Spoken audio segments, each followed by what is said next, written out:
भांग का की ठंडाई मेरे फादर खुद बनाते थे और उस दिन हमको भांग की ठंडी पीना अलाउड था। मीठी लगती थी तो मैं पी गया बहुत ज़्यादा। 2 किलो मंगाया था मटन तो 1.5 किलो मैं खा गया। But I was drunk, I was completely intoxicated on bhang. ज़्यादा मत बोलो, धीरे से चलो, आंख नीचे करके बात करो, तो ये these are all these things for good woman. नहीं तो वो टॉम बॉय बन जाती है, यू नो। तो ये है दिमाग में। And Hindi film have always shown जो सोसाइटी में है वो हिंदी फिल्म आपको दिखाते हैं।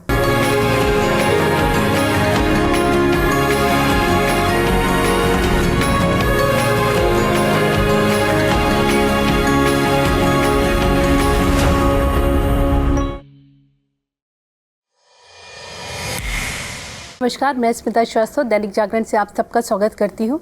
कहते हैं घर बनता है घर वालों से, तो आज हम ऐसे ही घर वालों से आपको मिलवाने जा रहे हैं जो बताएंगे घर वाकई घर में रहने वालों से बनता है, ना कि चार दीवारी से। जी हाँ, बात करें फिल्म गुलमोहर की। आज हमारे साथ हैं शर्मिला जी और मनोज जी और इस घर को बनाने वाले इसके निर्देशक राहुल जी। आप सभी का बहुत बहुत स्वागत है। Thank you. तो राहुल, सबसे पहले आपसे जानना चाहेंगे गुलमोहर की शुरुआत कैसे हुई? जी, ये एक कहानी अर्पिता मुखर्जी और मैंने लिखी है, क्योंकि हम ये चाहते थे कि आज के ज़माने में, आज के दौर में हम फैमिली और होम के मायने को ढूंढें, क्योंकि वक्त बदल रहा है, हम खुद बदल रहे लोग। तो इस आइडिया को लेकर हमने ये कहानी डेवलप किया।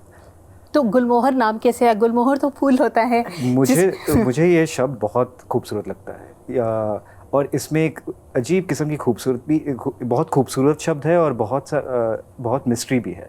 और मुझे पता था कि ये कहानी मुझे दिल्ली में सेट करना था, और दिल्ली अगर आप जाए सही मौसम में तो गुलमोहर के पेड़ तो बहुत ही ब्यूटीफुल है। तो ये घर का नाम जो है हमने गुलमोहर रखा और इसीलिए वो स्क्रिप्ट का नाम गुलमोहर था। बिल्कुल। शर्मिला जी, आपने कहा था जब आप ये फिल्म कर रही थी बहुत नर्वस थी, वो नर्वसनेस क्यों थी, क्या थी? नर्वसनेस इस वजह से क्योंकि इतने साल मैंने फिल्म में काम नहीं की। वैसे मैं अपने आप को काफ़ी बिज़ी थी मैं, क्योंकि मैंने CBFC का चेयरपर्सन भी थी और यूनिसेफ के गुडविल एम्बेसडर। ऐसा नहीं कि मैंने 12 साल कुछ भी नहीं किया, बहुत कुछ किया। And I have lot of NGO friends, तो अवेयरनेस के लिए मुझे बुलाते थे। So I was working in many maternal or infantile, infant mortality, वहाँ पे काम किया उसमें। तो शूटिंग पे वो नर्वसनेस हर चीज़ में होती है। कोई भी अगर अच्छा काम करने से पहले there is a kind of tightness in your stomach, उसके बगैर काम नहीं होता। पता नहीं आपको होता है कि नहीं। तो एक नर्वसनेस बहुत ज़रूरी है काम करने के लिए। It gives you that. And then moment जब कैमरा के सामने start sound camera, then you just forget it, then you just talk to the camera and you feel this is my place. Because वो moment जो है ना, start sound और cut, उसके बीच का जो मोमेंट है, that is magic. And I think I can speak for all actors, तो उस मोमेंट के लिए हम जीते हैं। That is the time, you are speaking to the camera, we have this love affair with the camera, so we can see ourselves how we are doing it almost. So that's what I meant when I said I'm feeling nervous. पर camera से दूर रह पाना आपके लिए मुश्किल भी रहा थोड़ा? ये अजीब, मतलब आई डोंट नो। नहीं, बिल्कुल नहीं। जब कैमरा के सामने नहीं होती हूँ मैं बहुत खुश हूँ, क्योंकि I have so much to do. घर का बहुत काम है, मुझे पटौदी संभालना है, भोपाल संभालना है, बहुत कुछ है। लीगल केसेस है, गार्डनिंग है, बसंत विहार है, तो बच्चे हैं, उनके प्रॉब्लम्स है। रात के 2 बजे कोई फ़ोन करते हैं और जब प्रॉब्लम उनका ठीक हो जाता है तो फिर भूल जाते हैं बताने के लिए कि भाई सब ठीक है। जब कोई प्रॉब्लम होता है तो फ़ोन करते हैं, then they don't tell you that it's been solved. Then you say भाई वो उसका क्या हुआ, वो तो ठीक है, किसकी बात कर रहे हैं आप, like that. So otherwise no, I don't miss it as such. मगर व्हेन आई कैमरा के सामने आके बहुत अच्छा लगता है। आपके साथ काम करके बहुत अच्छा लगा, आपके Thank साथ you. काम करके बहुत अच्छा लगा मुझे, and I feel that's a different experience. पर पता नहीं सब कोई कर सकते हैं कि नहीं, क्यों मैं कर सकती हूँ कंपार्टमेंटलाइज। मैं जहाँ हूँ मैं वहाँ हूँ, तो आई एम 100% देयर। तो बस मैं आप लोग पास भी आती हूँ, लेकिन घर की बात आपने की है, तो आपने भी कहा कि आप फिल्म, क्योंकि आप वैसा घर नहीं चाहती थी कि जब आप घर आए तो सब सो रहे हो, आपको एक फैमिली चाहिए थी। तो ऐसे में पटौदी पैलेस को एक घर बनाए रखने की सबसे बड़ी जिद्दोजहद आपके लिए क्या थी? पटौदी पैलेस को मैं घर नहीं समझूंगी, वो बहुत बड़ा घर है और बहुत मुश्किल है, एक कमरे से दूसरा मतलब थक जाते हैं। और उसका आर्किटेक्चर ऐसे है कि आप एक कमरे से दूसरे कमरे में नहीं जा सकते, आप उसको बाहर निकलना पड़ेगा, फिर आप दूसरे कमरे में। तो इसका मतलब गर्मी में एयर कंडीशन से गर्मी और सर्दी में तो वो ज़रा, मगर हम बसंत विहार में रहते हैं अभी, उसको मैं घर समझती हूँ। जब मैं यहाँ आती हूँ, मैं मेरी बेटी के पास हूँ, वो घर है, सैफ का घर है। और जब मैं I have got a very big families हर जगह, हैदराबाद में, बेंगलुरु में, माई सिस्टर लिव्स देयर, सब जगह मेरा घर है। सो आई एम, हाँ, कैलकाटा। तो आई हैव गॉट घर एवरीवेयर। That's great. तो मनोज जी, आपके लिए वो क्या नर्वसनेस होती है जब आप होते हैं? हालांकि आप जिस स्टेज पे वहाँ से तो हम मानते हैं कि एक मिट चुकी होती है, लेकिन ज़िंदगी में वो दौर आपका भी आता है जब, जैसे शर्मिला जी ने कहा, नर्वसनेस तो हर एक्टर का आती है। हम उम्र के साथ उसको छुपाना हमको आ जाता है। हम पहले हमको पता नहीं होता है कि उसको डील कैसे करें, तो आप या तो चुप होकर के कहीं कोने में जाके बैठ जाते हो या कहीं टहलने निकल जाते हो, और वो एंग्जाइटी, वो नर्वसनेस जो है लोगों को दिखाई देती है। बट लेकिन जैसे जैसे समय गुजरता है वैसे वैसे आपको ये भी तरीका आ जाता है कि कैसे आप दूसरे से बात करते हुए भी अपनी चीज़ों पे को उस पर कंसंट्रेशन बनाए रखें आप। वो एक चीज़ है जो एक्सपीरियंस से हासिल किया है, उसके लिए कोई और तरीका नहीं है। When you keep doing it you find your ways to deal with your own thing in your own mind, in your own brain, without letting anyone know. तो वो चीज़ आ चुकी है। लेकिन जहाँ तक बात है जो शर्मिला जी ने कहा, बिल्कुल सही है।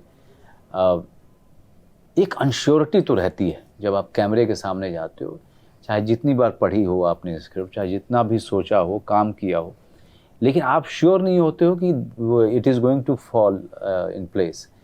तो जब आप श्योर नहीं होते हो, कई बार आपको लगता है नहीं ये सही नहीं हुआ, तो आप अपने डायरेक्टर से बोलते हो, तो डायरेक्टर आपको एक और टेक देता है, तो दूसरे तरीके से करते हो। डायरेक्टर को जो टेक अच्छा लगता है वो रखता है वो। But at the end of day इस ऑल हमेशा जो है कैरेक्टर को खोज ही रहे होते हैं हम लोग, चाहे हमेशा खोज रहे हैं, हमेशा कुछ नई चीज़ खोज रहे हैं। और जब नई चीज़ खोज रहे हो तो नर्वसनेस तो हमेशा होगी, because it is for eternity. जो छपने वाला है वो इटर्निटी, वो मेरे बच्चे के भी बच्चे देखेंगे, यू नो। तो you can't take any moment lightly. बिल्कुल।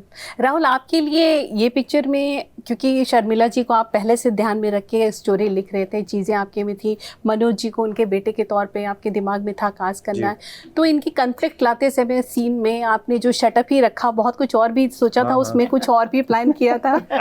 नहीं, मुझे ऐसा जेन्युइनली लगता है, अगर आप रिजल्ट के बारे में सोचकर कुछ काम करें तो at some point the audience will catch hold of it, and it won't be as authentic. You have to be very true to the script. और वही हमने दोनों लेखक ने वही किया कि ये कैरेक्टर्स कहाँ से कहाँ जा रहे हैं, ये हमें बहुत केयरफुली दिमाग में रखना था।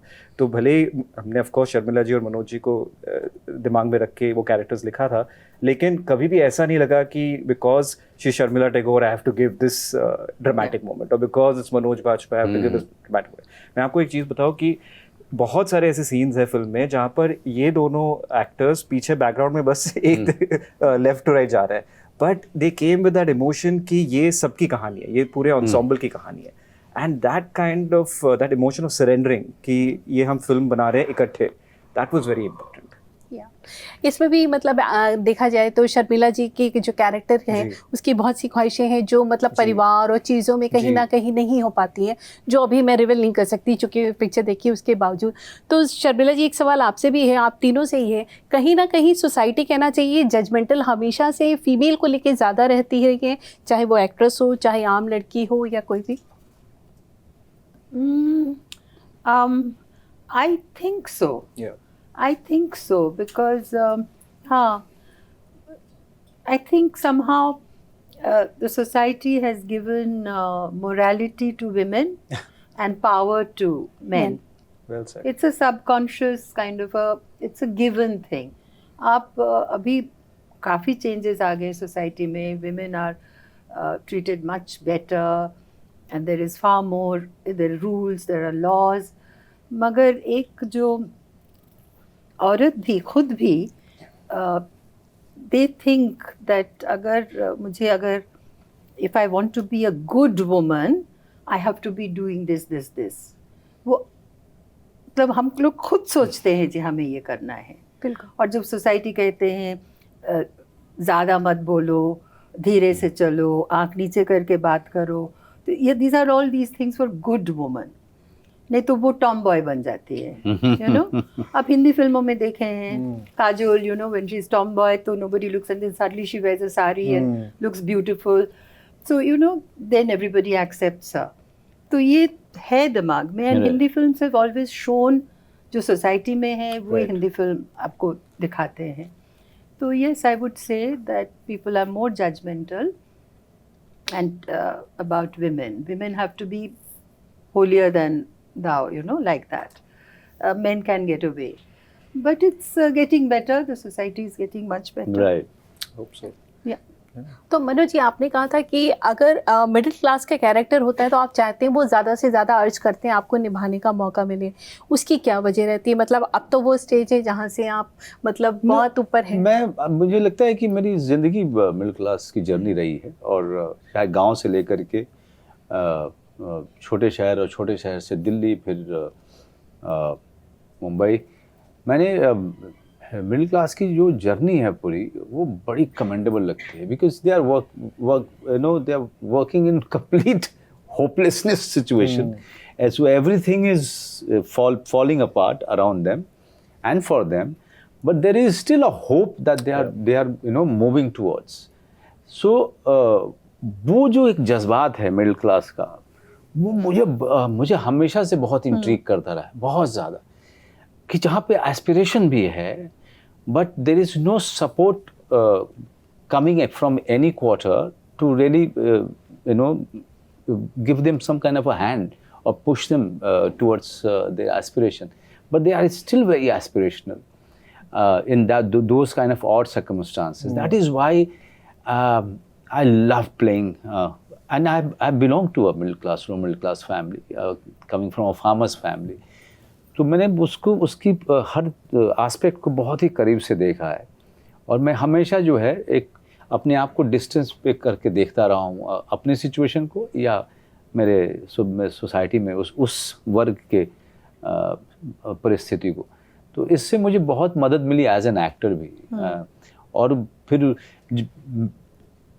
जब आप मेट्रो ट्रेन में, यहाँ लोकल ट्रेन में, जब मैं कभी हम लोग की गाड़ी जा रही होती है बगल से लोकल जा रही होती है, तो मेरे दिमाग में हमेशा एक चीज़ आता है कि ये सब लोग सुबह 3 बजे उठते हैं, 4 बजे ट्रेन लेते हैं मीरा रोड से, दहीसर से, बसई से, वो बॉम्बे सेंट्रल उतरते हैं, वहाँ पे उधर जाके काम करते हैं, फिर शाम को वो भजन गाते हुए, गाना गाते हुए वापस जा रहे होते हैं और वो सब्जी भी काट रहे होते हैं, अपनी कंट्रीब्यूट भी कर रहे हैं अपने हाउस होल्ड में, and they are happy, they are singing. And there is there's so much dream in their eyes, and there is so much hope in their eyes. So our nation is mainly consists of the middle class. They are in majority, and they decide the fate of this nation. But their own situation is filled with strife.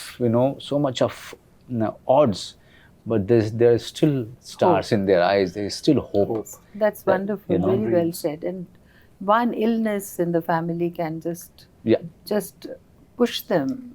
Anything, any mishap. Any little Yeah, thing that is yeah. not budgeted for or something unforeseen, there is no cushion for, and somehow being India, Right. everybody has in this friend and that friend's friend or family. Right. Somehow people come together, together. and help. So I think India, that is the best thing, that everybody is in contact with everybody. Everybody. It is not that somehow we help each other. Yeah. I'm sure you're helping So this is, many see, people. this is the, again coming back to Gulmohar. This is what we are talking about. You know, the everything what India was known for. Yeah. India, Pakistan, Nepal, Bangladesh, Yes. Sri Lanka, everything that this subcontinent was known for, those things are crumbling down. Okay, so people want to be together, but they have their own aspiration, and why not? They have everybody wants to chase their own dreams, and in that we are losing the center of strength. it. You know, The strength, the strength. The unity. Yeah. like the, The trunk essence of of the it, tree. yeah. Yeah. The tree have many branches, but that the source, the nutrition or the whatever is coming from the roots, and in one sort of a thing. You know, अगर आप बसंत विहार में जाइए, तो बसंत विहार में जब हम college में पढ़ते थे, तो मैं बसंत विहार जाता था सिर्फ बंगलों को देखने के लिए। बंगले देखता था कि यार कितने सुंदर सुंदर बंगले हैं इधर। तो ऐसे ही मैं वॉक करता था उधर अपने दोस्तों के साथ। अब मैं जाता हूँ तो उन बंगलों की जगह पे 4-4 माले की, 6-6 माले की बिल्डिंग आ गई है। That itself tells the story. It's a story of each and every family. No matter how well off you are, or how middle class or how low middle class you are. Yeah. That's the story of our society. Yeah. बिल्कुल बिल्कुल। लेकिन जैसे film का समापन होली पे हुआ और आपकी फिल्म भी होली के 4 दिन पहले ही आ रही है, 8 मार्च होली है और 3 मार्च को ये पिक्चर आ रही है, तो एक होली का कुछ हो जाए, कुछ होली का यादगार चीज़ें जो आप सबके लिए, चाहे फिल्मी होली हो चाहे आपकी निजी ज़िंदगी की, कोई ऐसा मज़ेदार किस्सा जो आप हमारे ऑडियंस के साथ शेयर करें। आप बताइए। कोलकाता में हम लोग होली खेलते थे, और उसके बाद हम लेक है ना उधर, जी, वहाँ पे Salt जाके Lake। नहाते थे। सॉल्ट लेक नहीं, नहीं। लेक लेक वाले लेक नीचे, है। ओके। सॉल्ट लेक तो इस तरफ एयरपोर्ट के पास एयरपोर्ट, है, हाँ। मगर लेक वहाँ जाके फिर हम नहाते थे उधर, और जब वापस आते थे तो सर में और इधर कभी कभी Snell's, so we could get them. So we had lot of fun. And Kolkata of that time. Kolkata, I know. yes. Yeah. It was every Holi we played, but with rang and no real rang. ये जो अभी सब जो होता है ना जिसमें allergy हो जाते हैं, ये सब वो right. नहीं करते थे हम. So Holi was a very special day. सब त्योहार, वो जनवरी में सरस्वती पूजो, then Lakshmi Puzo, then every year something or the other, and somebody's having a baby, somebody's getting married. Like I said, in joint family, everything was celebrated. Diwali में हम लोग और सब, nothing was outsourced. Right. We made everything at home. Everything at home. The cooking and everything, Yeah. and वो मांझा मांझा, जो हाँ. for the kite. For the kite, हाँ. Vishwakarma Pujo was the kite flying right. day. Yeah. So everything was done at home. So it was so much fun for the children and the family. So much together, activity. so much activity. So much activity. And बड़ों ने जो भी हमें बताते करना है, यहाँ help कर दो, वहाँ help कर दो. So it was a collective thing. So Holi was also वो सब special मिठाई, मिठाई। special नमकीन चीज़ Right. बनते थे. So it was a lot of fun. Manoj ji आपका मेरे बहुत ही कलरफुल रहा है। क्या हमारे मजेदार गांव है? में हमारे गांव में जैसे होलिका जलती थी एक दिन पहले रात को, तो होलिका जलने का भी एक पूरा का पूरा एक ओकेजन होता था। रात को जाते थे हम लोग होलिका जलाने के लिए, फिर अगले दिन जाते थे, उसकी राख से वहाँ पे कुछ पूजा होता था, फिर उसकी राख को एक दूसरे पे लगाते थे। उसके बाद से सिर्फ होलिगनिज्म होता था। एक दूसरे को मिट्टी में उठा के फेंक रहे हैं, एक दूसरे को जो है कीचड़ में फेंक रहे हैं। आज ये मेरे ख्याल से कहीं भी नहीं लिखा हुआ कि आप एक दूसरे को कीचड़ में फेंकें। नहीं, हम लोग नहीं करते थे ऐसा। उसके बाद आफ्टर दैट हम लोगों के एक गांव, हर गांव से एक एक टोली निकलती थी, जिसमें कि एक आदमी ने बहुत ज्यादा भांग पिया होता था और वो टोली गाना वो तो गाते हुए tradition है या, भांग पीना। गाना गाते हुए वो घर की तरफ, हमारे घर की तरफ आती थी कि जैसे वाजपेयी जी लोगों का घर है, तो वाजपेयी जी लोगों के घर की तरफ आ रहे हैं तो हम लोग सारे बच्चे जो है वहाँ पे खड़े होकर भांग का ये लेकर के खड़े होते थे, जग लेकर के सबको पिलाने के लिए, और मिठाई, हाँ भांग और मिठाई सबको पिलाया। सब कुछ देर तक वो गाना गाते रहे होली का। और वो जो जिसने सबसे ज़्यादा भांग पी हुई है, जो आड़ा टेढ़ा ओढ़ा है, वो नाच भी रहा है।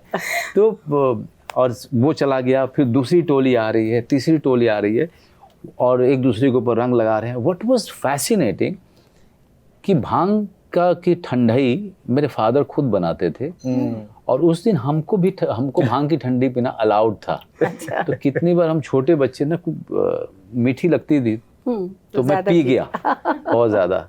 उसके बाद मेरी माँ ने जो है मटन मंगाया था। शर्मिला जी, मेरी माँ मुझे बोल नहीं पाई। अगर मेरे ख्याल से 2 किलो मंगाया था मटन तो 1.5 किलो मैं खा गया। और मेरी माँ ने मुझे मना नहीं किया कभी, ये नहीं बोला कि अब नहीं है।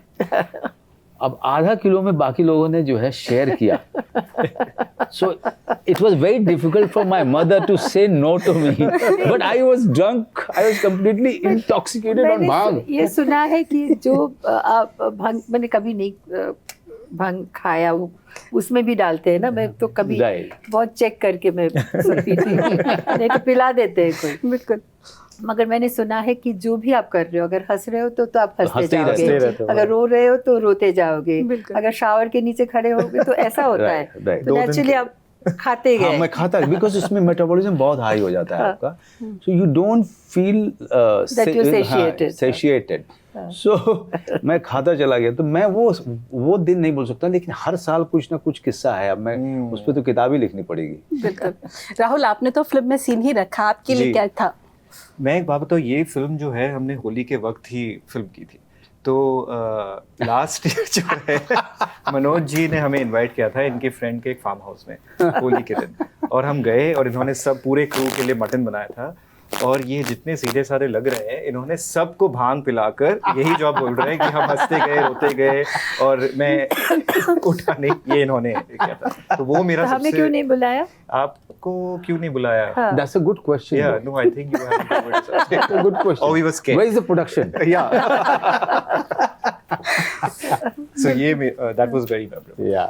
बस चलते चलते आखिरी सवाल, शर्मिला जी, इस फिल्म में लास्ट में आपका कैरेक्टर अपनी जिन चीज़ों को नहीं कर पाया, सारी दायित्वों को पूरा करने के बाद जाता है। आपकी ऐसी कौन सी चीज़ें हैं जो आप बहुत फुलफिल जीना चाहती हैं और अभी भी बाकी जो सोचती हैं कि ये पूरा करना बाकी है अभी? मैं ऐसे कभी सोचती नहीं हूँ। जो हाथ में है, जो मेरे पास है, उसको ठीक से मैं आगे का इतना नहीं सोचती हूँ। मैं मेरे बच्चे बड़े हो जाए, बच्चे ठीक रहें, जो नॉर्मल जो होप्स होते हैं वही सोचती हूँ, है ना। आज मतलब so many things I have to do today, वो नहीं कर पाती हूँ, तो मैं कैसे परसों का कैसे सोचूंगी, यू नो। सो एक फॉरवर्ड प्लानिंग है, एक दिमाग में है that we should be happy. I think I would prioritise happiness over everything. I just want to be happy, and happiness is what? Happiness is what that, you know, अंदर से जो एक सुकून, and that is because I don't want too much.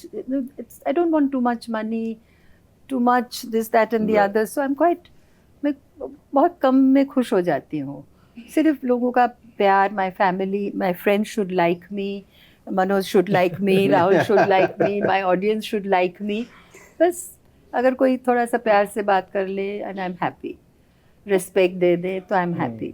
उससे ज़्यादा मुझे इतना वो नहीं है, और इतना आगे नहीं सोचती हूँ। क्या मालूम क्या हो जाएगा, मगर ऑल आई नो जो भी होगा उससे हम डील करेंगे, उसका सामना करेंगे और खुश रहेंगे, एक्सेप्ट कर लेंगे। बस अंग्रेजी में कहावत है, उसको हिंदी में मैं ऐसे ट्रांसलेट कर सकता हूँ, अगर आप चाहते हो कि भगवान आपके ऊपर हंसे तो आप प्लान बनाइए।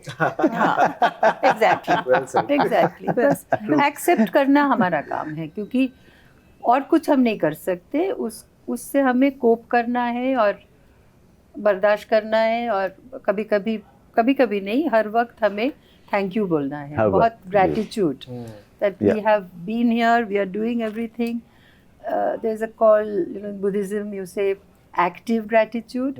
You have to actively practice gratitude. Right. बिल्कुल बिल्कुल। तो गुलमोहर 3 मार्च को रिलीज हो रही है, तो हमारी यही कामना है कि ये बहुत सारी सफलताएं लेके आए। आप सबको बहुत बहुत शुभकामनाएं, बहुत बहुत धन्यवाद। कौन सी तारीख को आ रही है? 3 मार्च। कहाँ पे आ रही है? Disney plus Hotstar. Disney plus Hotstar पे आ रही है। Disney Plus Hotstar. बिल्कुल। Yes. Thank you, Thank you, बहुत thank you, धन्यवाद, thank थैंक you. यू, शुक्रिया।